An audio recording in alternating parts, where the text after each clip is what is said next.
One of the most important parts when it comes to breaking down wide receivers in Dynasty is always going to be route running. So today, that's what we're going to talk about. And who better to talk about this with than the one and only Matt Harmon, the founder of Reception Perception, the analyst over at Yahoo. Matt, how's it going? Justin, what's going on, buddy? Yeah, like we said before this, I'm the guy who decided to ruin, make my life, whatever, however you want to say it, by charting routes and putting more time into wide receiver game film. I think that probably maybe anybody else. I don't say that to like pat myself on the back. Somehow I still maintain like a real life through it all, but it's great. I've learned so much. I'm excited to talk about it today. Absolutely, and it was the biggest piece I think that was missing from the fantasy industry as a whole. Is we can all say, oh, this guy's an elite route runner. He's a great route runner. He can't separate. You've put data to those numbers, to those conversations, and I think that's kind of what I want to talk about first here. Is how have we used, or you used, reception perception to identify values in Dynasty, overrated players, underrated players, right?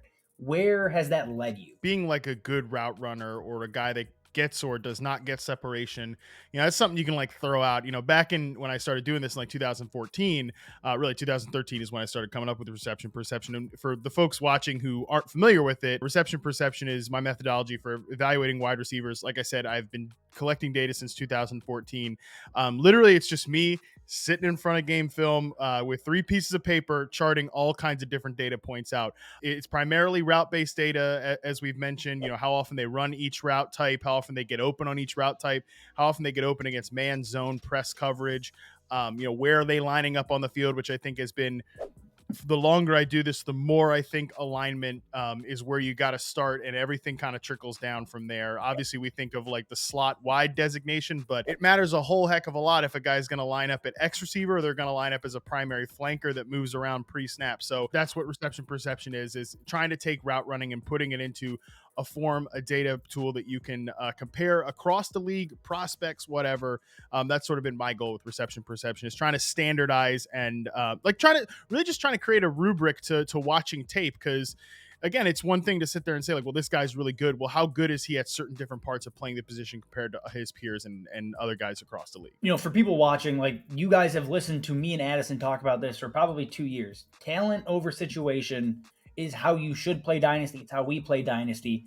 And that is why like reception perception has been one of the tools I've used basically since I have started playing fantasy football, because it strictly lays out talent, right? You can use that, couple it with usage, and kind of strip away everything else. And that will show you who's legitimately good, stats aside. And those are your trade targets. Those are your guys to buy low on that might be underrated. And I think that fits kind of the second half of this video here. So let's talk about the guys that have either, balled out in reception perception and haven't done so on the field, or guys that have flashed but just haven't flashed enough to be considered, superstars. So who's at the top of that list for you? The underrated route runner, the underrated wide receiver that doesn't get enough respect. One guy I always talk about when like it comes to underrated route runners is Terry McLaurin.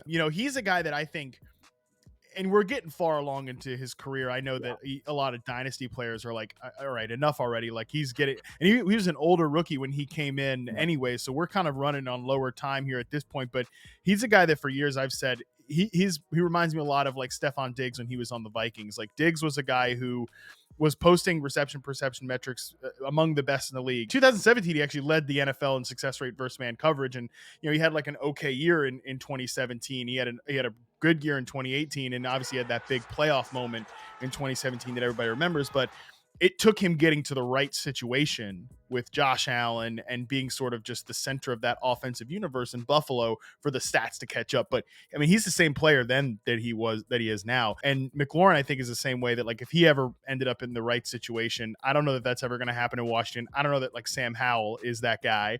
But I think he's definitely a guy that could have that type of season. He's one of the best route runners in the NFL. I think he's very underrated. Diontae Johnson, he's another one, a guy I think is extremely underrated as a route runner. And he's such a weirdly polarizing player. Like, don't you think so? He is 90% of like Twitter arguments that I get in center around Diontae Johnson.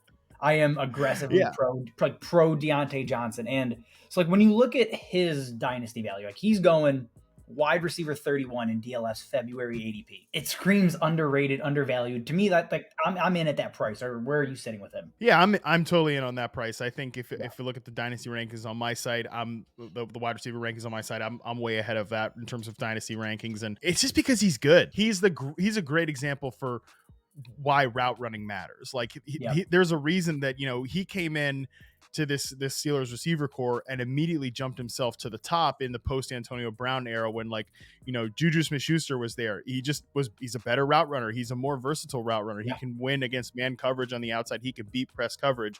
There's a lot of like statistical things, yards per target, yards per catch rate, stuff like that our quarterback influenced and I think has and Matt Canada offense influence that have like kind of it's the worst. It's the worst designed offense in the NFL, I think, the Matt Canada Steelers offense. Everybody but Matt Canada knows it.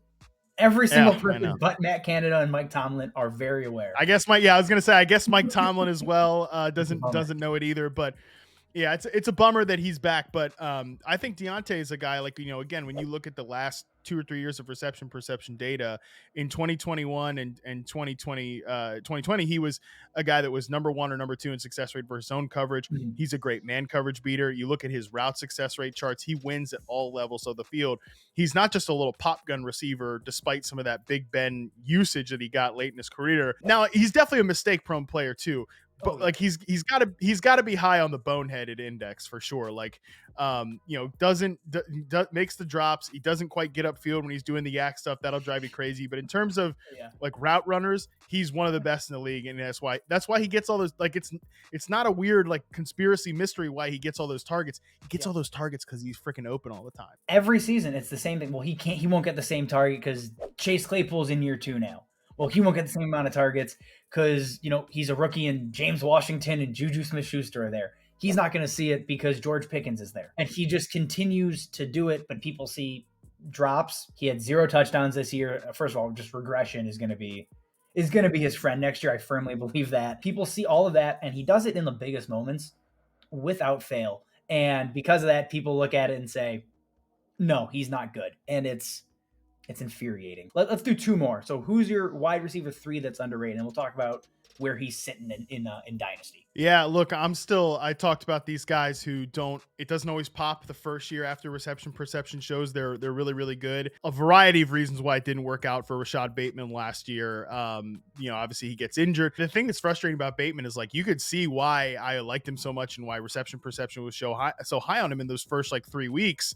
And then wasn't it week 4, he gets the foot injury and then, missed a few games. He comes back, and then they shut him down for the rest of the year. Really unfortunate, but man, he's a good player. In his rookie year, over 80% success rate versus zone, right around 72% success rate versus man. Like these are the type of guys that you really want to be excited about because he can win as sort of an in-breaking receiver. He could line up as a big slot, but he's also a perimeter X receiver that can win on the boundary, that can win on some of those outside routes. And the Ravens just haven't had a receiver like that at all, really, during the Lamar Jackson era.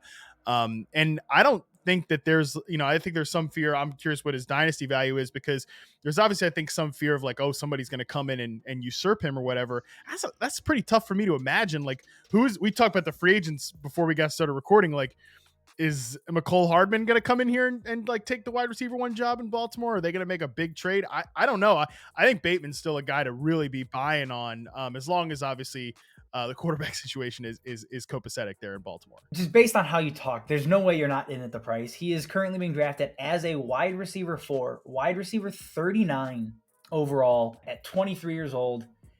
He has flashed plenty. I'm at fault here. I'm not high on Rashod Bateman, but at wide receiver 39, I don't know how you can't look at him and see upside or appeal. And if you're betting just on the talent alone, I don't think there's 38 wide receivers better than Rashod Bateman in the NFL. You talked about betting on talent over situation. If you were betting on situation, you were not drafting Jalen Waddle this past year, Devontae Smith this past year. You weren't. You might have been one of the bros that was really anti Amon-Ra St. Brown because of like the stats at the end of his rookie year, all that stuff. But like if you just bet on talent, man, sometimes you really end up hitting big, especially if a situation changes in a way we don't expect, like with Devontae Smith. That Eagles offense was in the basement of pass attempts. They got up to 23rd this past year. everybody wins as a result. I think we could see maybe something like that in Baltimore this year. Let's go a guy entering year 2, if you have one, that is just underrated, not getting enough respect. Where are you at? I do. And Drake London is that guy for me. And this is really where I know people get frustrated with like, oh, route running doesn't matter, which number one is like an insane position to take because, or like route running or separation doesn't matter because that's like saying a part of the game it doesn't matter and how they, I mean, it's nuts. It's like an insane position to hold. Drake London is a guy that I think kind of encapsulates this, why the frustration though for people, because you would hear some evaluators in college like, oh, he doesn't get open. He doesn't create enough separation. He's just a contested catch receiver. But man, then you look at his reception perception profile from his collegiate days, extremely good. In the rookie report, which is still live on the site right now, people, if they're subscribers, Prime and Sicko subscribers, can check it out. He's right up there with Garrett Wilson and Chris Olave in terms of his ability to beat man coverage, to beat zone coverage, to beat press coverage. Like, he didn't necessarily have the consistent start to finish stats that these guys had, or really some of the highlight moments, because it's like, had Marcus Mariota as his quarterback for most of the year. Like, what are you supposed to do? But man, he, in terms of talent, his ability to run routes, great technician, very smooth, especially for a bigger receiver. His ability to win on like slants, curls, dig routes, and even to get vertical a little bit. He's not the fastest player, we know that, but he can get open because he's honestly just extremely savvy and underrated as that route runner, as that technician. I keep trying to wish cast like some kind of big time quarterback to the, and I'm talking like big time quarterback, like shoot, get a Ryan Tannehill in the Falcons building, get a Derek Carr in the Falcons building. And I think Drake London really would go to the moon. I'm telling you, get like a passable top 20 quarterback in this Falcons quarterback room. And Drake London, I think, could really be the big breakout receiver this year. Obviously, some of those other guys had bigger statistical success their rookie seasons. I think he could be that guy that has that second year lead. I am 100% with you. I mean, something I literally tweeted out today, just looking at what he did with Desmond Ridder. Like, they averaged an additional, I think it was 5 pass attempts a game. Nothing crazy whatsoever. And his 17-game pace, and I hate doing extremely small sample sizes, like 4 games, but you're looking at 153 targets, 98 receptions, 1,415 yards, and 0 touchdowns, which that's, call it regression. It's coming. Fine. But like it doesn't take a massive leap in volume for him to just kind of explode onto the scene. Like, him and Kyle Pitts are just like usage superstars. They really just command the ball, and they are open basically 24/7 at this point. I don't really see any reason to not be in on him unless you're just looking at situation and saying he'll never be able to overcome it. And I personally don't believe that. Yeah, like maybe if Desmond Ridder ends up being the quarterback and he's just not that dude, like Yeah. I guess maybe that would be the big reason. But again, to visit the reception perception metrics from the rookie report, Garrett Wilson led the class, 78.4% success rate versus man.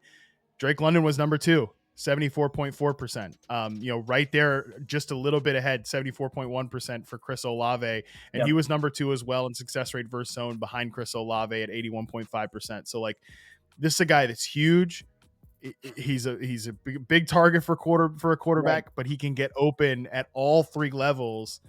And by the way, he's a great 50-50 ball receiver. So like, right, what's there not to love with Drake? He can do it at every single level. Like, one of the things, like when I talk about usage, he is one of 13 wide receivers that hit what I'll consider like elite usage. If you kind of check off these 3 boxes, you're looking at guys with 25% target share, a 25% end zone share, and then a 30% air yard share. He is one of 13 wide receivers. The rest of that group is guys like Diggs, Jefferson, funny enough, Devonta Smith, Jamar Chase. Like, you're looking at guys that just command the ball at an insane clip. Drake London did it as a rookie. Like, it is just, you can't find a guy that's going to command the ball really more than Drake London, and he's 21 years old. It's insane. Somebody sent me his best ball ADP after that tweet, and they told me he's being drafted as wide receiver 28. I imagine that's going to skyrocket, as we get closer to the season and everybody is talking about him as a breakout. But like, if you guys play best ball right now, that's an easy, I feel like, mispriced player to go target in your drafts.